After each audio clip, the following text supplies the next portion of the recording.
been wanting to do this for a while, and I wanted to do a story time about my buddy Jim that I went to high school with, and the best man at my wedding. So I wanted to set the stage right before I break into this and into these nuts. So let's get started. Flying Dragon. Flying Dragon is modern spiced rum named after a pirate ship from the 1700s. An English pirate named Christopher Condent captured many ships in the open seas. He once captured a Dutch warship and renamed it the Flying Dragon. With savory hints of vanilla, citrus, and spices, Flying Dragon is sweet, ended with Virginia honey to produce a smooth spirit that tastes great neat on ice or with your favorite mixer. Distilled and bottled by Blue Sky Distillery, Smithfield, Virginia. All right. So let's break open these nuts. This is the just the gourmet ones. Crispy. Cajun spice. Smell like Cajun spice to me.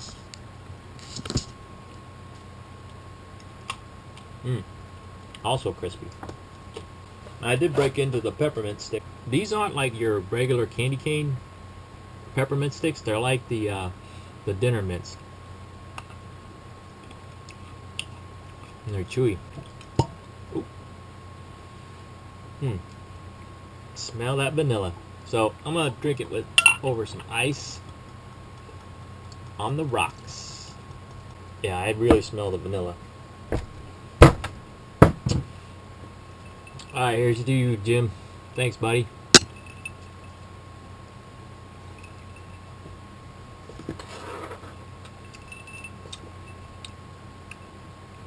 Oh yeah, that's smooth. The little, just a hair. you know what I'm saying? Just a hair of burn in there. Oh, that's good. Let's try this neat.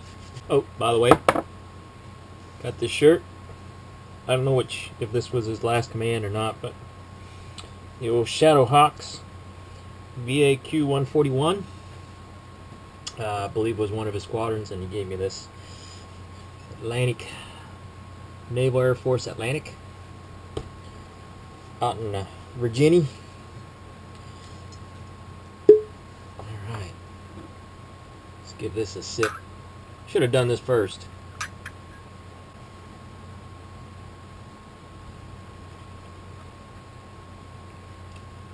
Man, there's no burn at all. 70 proof, 35%. So, yeah, probably doesn't burn because there's not much alcohol in it, but it's good. It's real good. There, at the end, you get a little bit of the alcohol, but you pick up the vanilla straight away. Still got some of these Romulos.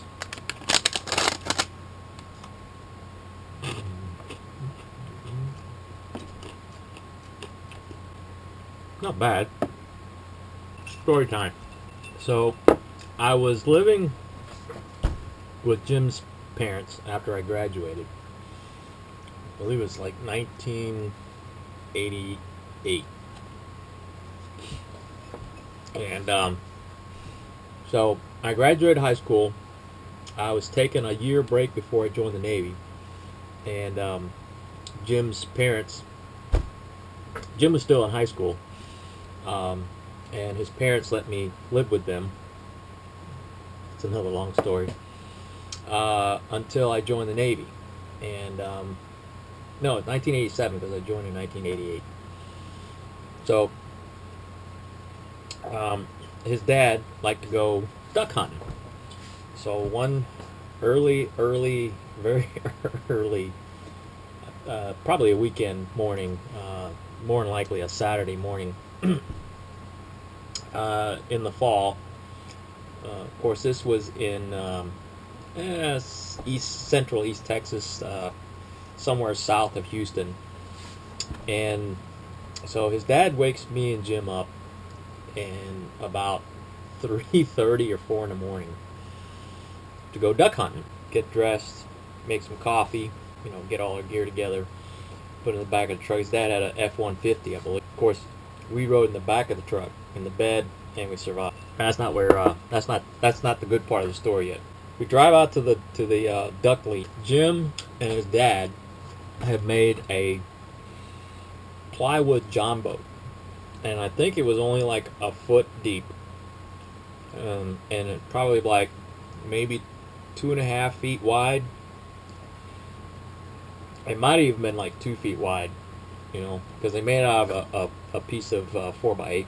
So I probably split it down the middle and made 1 foot wide sides and front. Anyway, it was small, but it floated. And me, I didn't have any kind of gear. I think I even had like a 20 gauge shotgun, bolt action. I think it was like an Ithaca, bolt action, 20 gauge, that had a 2-round magazine in it. I think I bought it at a gun show for like $70, and of course now it's kind of a collector's item because you don't see them anymore. And I think the magazines, if you were to try to buy a magazine, is worth more than the gun. His dad had a john boat, and the small home-built one was for us to go across the pond to sit in the reeds. Now, mind you, it's probably about right above freezing. It felt like it was right above freezing anyway. It was pretty cold. I didn't have any gear besides, I had like a field jacket, like one of those army field jackets. I had like a sweatshirt on. I had layers. I had a sweatshirt on, t-shirt, and I had long john bottoms on, and just a pair of cotton pants. And I had those like Vietnam era jungle boots on. That was my duck hunting gear. So, and of course Jim is decked out in hip waders. I think he had an auto shotgun, auto loader. I don't know what brand it was. And of course it was a 12 gauge, and we get in the boat, push off. Of course we had homemade oars, like basically a square piece of wood nailed onto a stick. Those were our oars.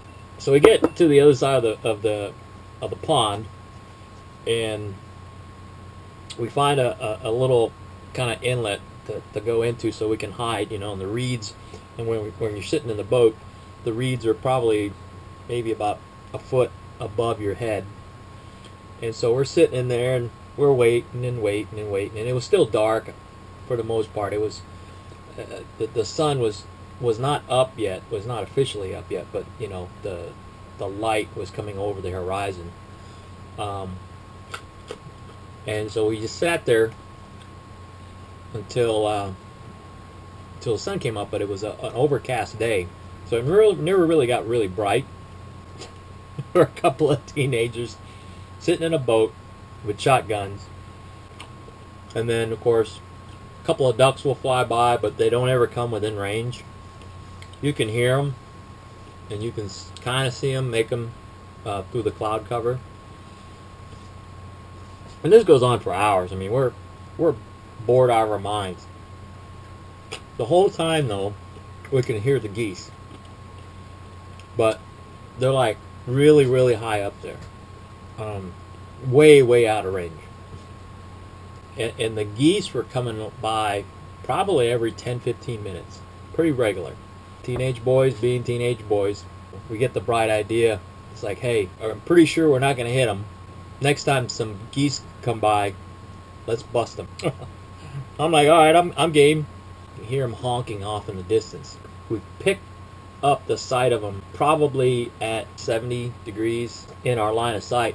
And they get closer and closer and closer, and we're getting ready to stand up. I don't know why we would stand up. Not that sitting down and standing up is going to get us any significant distance closer to the ducks, but that was our plan. Was we were going to stand up and take aim and shoot the geese, right? So they get closer, and right when they get overhead, Jim goes, "Get them!" So both of us at the same time hop, like pop up, stand up, and of course, the weight of us standing up right away just totally submerges the boat. Just goes blurp. We didn't even get a shot off. We instantly knew this was not right. It takes us another second or so to realize what happened. We knew something was not right, so we kind of look at each other, and all of a sudden it clicks on both of us. Hey, we're standing in like waist deep water, and Jim goes, "Get back in the boat! Get back in the boat!" And so my recollection was, I told Jim in the calmest voice I could muster, is like, "We're still standing in the boat." It's almost freezing outside. I'm soaking wet, from the waist down now. We're holding shotguns, and we don't want to wade back across the pond to get back to the landing. So we're trying to figure out, okay, now how do we get the boat back up so we can get in it and row back to the other side of the pond, lake. And so I told Jim, well, I'm already wet. You hold my shotgun. I'll lift the boat out of the water and dump the water out, and and then we'll try to get back in the boat. So I handed my shotgun. So now I'm wet from the waist down already. Of course, if he bends over, right, he's going to get water into his waders. So I was like, well, you're already dry. There's no sense in you getting any wetter. So I lean over. Of course, we get out of the boat. I lean over, trying to grab onto the side of the boat, and it's just slipping. I couldn't get a grip on it. Of course, now my hands are just frozen. They're worthless as far as trying to grip anything. So I have to bend over, and I think the water's like up to my shoulder now.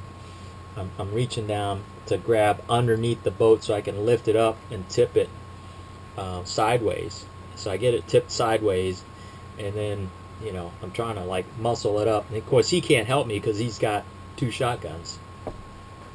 So I lift the boat up, and I kind of shake it out the best I could, kind of dump it over, and then flip it back on its bottom so we can get in. I can't remember who gets in the boat first. One of us gets in the boat first, hands the shotgun to the other one. So now I'm thoroughly frozen. So we're rowing like mad to try to get back, and of course Murphy's Law. Now the wind's blowing against us as we're trying to go row this miserable boat into the wind. So we're rowing. Finally, of course, we get to the other end. And of course, the truck is parked like a quarter mile from where we landed. So then I had to run another quarter mile to the truck, and got in the truck and was just sitting in the truck shivering the whole time. But of course, I made it.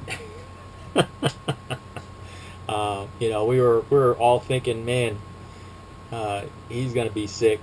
He's gonna get pneumonia, and they're gonna have to take me to the hospital. But I survived it. So that's my story with my adventures with Jim. One of my stories, anyway. There are other stories, maybe sometime in the future. But anyway, thanks for hanging out with me. Cheers. Flying Dragon Rum,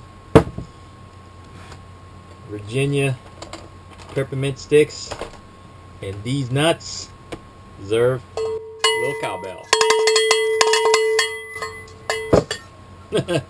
Peanut bump.